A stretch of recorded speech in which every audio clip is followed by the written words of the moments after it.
Be truthful with yourself and what you had to endure.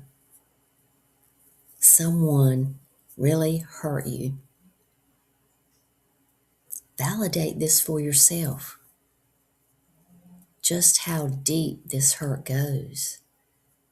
Accept it for yourself that it had a huge impact on who you present yourself to be in the world. For me, it began as a cycle of me thinking, I'm never enough. And I would feel that I had to fix, fix others, fix myself, fix situations. And you're probably in the same arena if you're seeing this, because deep inside, you are ready to get real and get to the root of not being able to love yourself. And the truth is that you deserve it. You deserve to love yourself. And that's what it's all about. We all have to stop looking for that love outside of ourselves. You are a sweetheart, a kind and heart-centered person, and you deserve to heal and feel accepted. It begins with self-acceptance. That's where feeling accepted by others begins. By you accepting yourself. But you can't get to self-acceptance with all this resistance inside. And to begin to drop the resistance, you need to be with yourself. Be in your body, being present. And I know that this is thrown at you a lot, right? Be present, be in the present moment, be present, be in the present moment.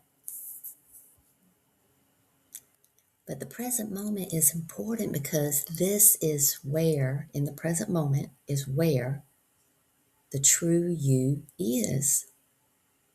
This is where you tune in to your hopes and dreams, your wants, your wishes, your likes and your dislikes.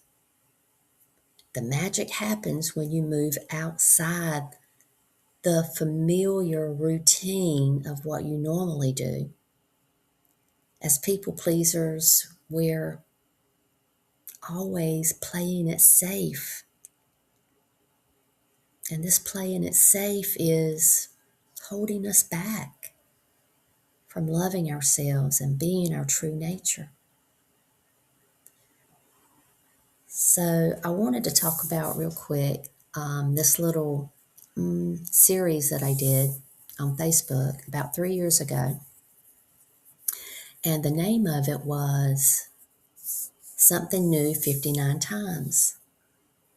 So I posted during the month of December in 2022, when I was 59 years old. I decided I was going to post on Facebook 59 things that month that I did differently. And this was important, and it wasn't big things. Let me say that first.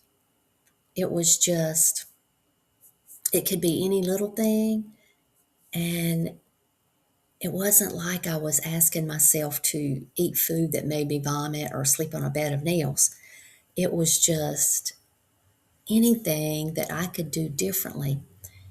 This physical practice, this physical challenge reinforces the internal change that we wish to go through or allow. This physical challenge creates an energetic imprint in our field, our energetic field, to be open to change, to drop more layers of resistance. I would do things like, brush my teeth with the other hand for a change, take a cold shower, or at least turn on the cold water at the end of a shower. Anything different like that. Try some new food, but it doesn't have to be, extreme. Just anything. But I didn't do one necessarily every day. I couldn't one a day because there was only 31 days in the month. But by December the 26th, I had finished, and I would post every time I had one or a group of things that I had changed and done differently. I would post it on Facebook. And some days it would just bring up the changes I was writing about, things that I tried that were different. It would bring up like paragraphs and paragraphs of stuff that I wanted to say about it. And it was really a big project that I feel made a significant difference in releasing resistance around things. And like I said, that energetic imprint. So, what I am offering to you today is a challenge. And I thought it would be fun to create an even more powerful energetic imprint by using an angel number. So, I am challenging you to devote yourself to choosing an angel number. And I invite you to type an angel number in the comments, an angel number that you would want to use. Say, I came up with 1111, right? Because that's all about change and the guides are with us. And I thought that it would be do 11 things differently, and then do another set of 11 things differently. And it could be you could decide that you want to do one thing each day for 11 days, and then one thing each day for another 11 days. Or if you really wanted to go big, you could do 111 things differently. 111. But also, that commitment to doing something for a certain period of time and doing it every day without breaking it does everything to create like a vortex within you that creates like a vacuum to move you to change. We need to get out of that familiar zone, that comfort zone. That comfort zone is our enabler. And so, write in the comments if you prefer a different number to work toward and devote yourself to. Or write in the comments if you say, yes, Tina, I want to do 1111. Or just if that's too much, then do 11. Just start with 11. And then at the end of 11, say, well, I think I can do 11 more. But start somewhere. Devotion and commitment is your ticket to healing. Being open to change helps you drop more layers of resistance. And we all, no matter who we are in this world, have layers of resistance. But that doesn't make it okay. It's normal, but it's not natural. Those layers of resistance hold us back from moving out of our comfort zone. Our comfort zone is our enabler. So, a quick story about yesterday. I was doing my yoga and I was really enjoying that yoga class. And here at home, watching someone else lead the class on YouTube. And it was a good class. I was loving it. But then as I got closer to the end, I was like, after this, I have to do my weights. Now that I'm older, I need to get back into the weight training. It's even important, okay, because I am at high risk for osteoporosis because I'm thin, and even the doctor said a white, thin female. But yeah, so I had to start a few months ago. I started doing the weights, but I still, 3 months later, rush through those weights. I move the weights in my arms and legs as fast as I can, my squats, whatever it is. And what came to me when I started complaining in my mind about having to do those weights at the end of my yoga session was that this is another layer of resistance. The fact that I am resisting the present moment. I am not in the present moment. If I'm rushing through those weights thinking, okay, I just want to get to the end, I'm going to move this as fast as I can, I am not being in the present moment. You know, a lot of times we think rushing through mundane tasks, we're just being productive. But it's really a pushing against what is. And instead, when I started doing the weights right after my yoga, I was saying things like, how do I feel right now as I was doing the weights?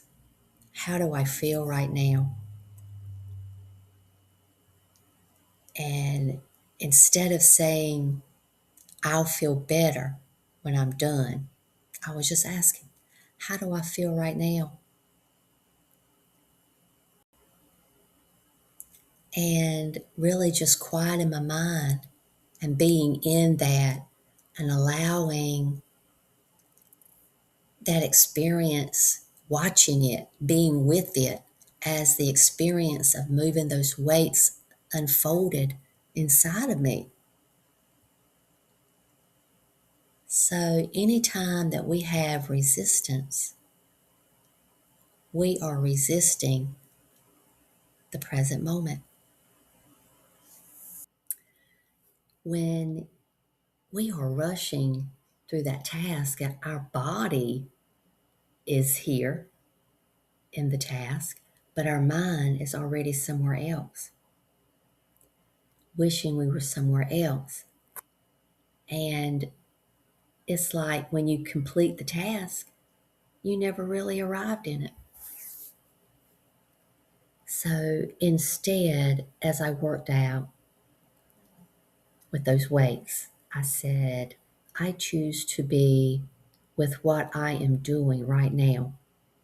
How am I feeling right now? I slowed down all the movements. Nothing else needs to happen for this moment to be complete. That was another thing I was telling myself. Your life is unfolding inside of you in the middle of any task.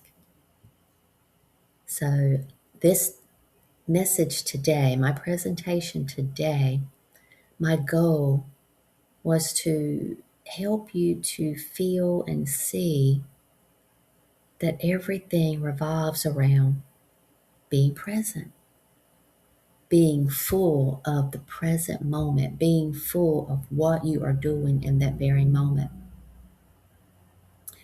So practice little spurts of being present. Say you're brushing your teeth. Practice being present. Say, okay, I'm going to be present the whole 2 minutes that I am brushing my teeth. And if you have to say stuff out loud, then, or I guess you can't, but while you're brushing your teeth, but you're saying in your thoughts, I am present as I am brushing my teeth. I am brushing the bottom left quadrant of my teeth. I am brushing my gum. I am massaging my gum. Whatever you need to do, or count. Even when you are counting in your thoughts, that is like a meditation because you are in that present moment counting, having to know what is the next number. And you're just 1, 2. So, and anything, when you take a potty break, I want to stay present in this 2 minutes as I'm urinating. I don't make it, I want to make it too graphic here, but that's a perfect example. Washing your hands. I'm going to be present the entire time that I'm washing my hands. If you want to start that way.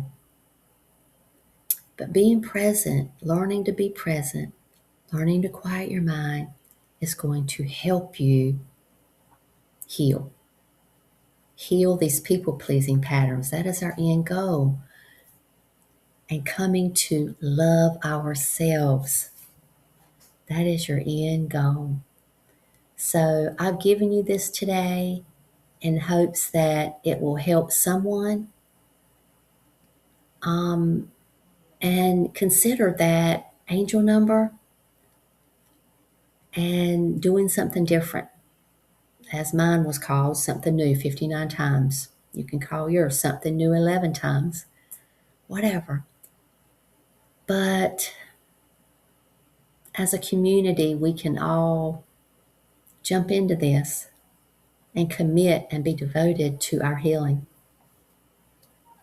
So, we see you, we love you, we honor you, and we trust you.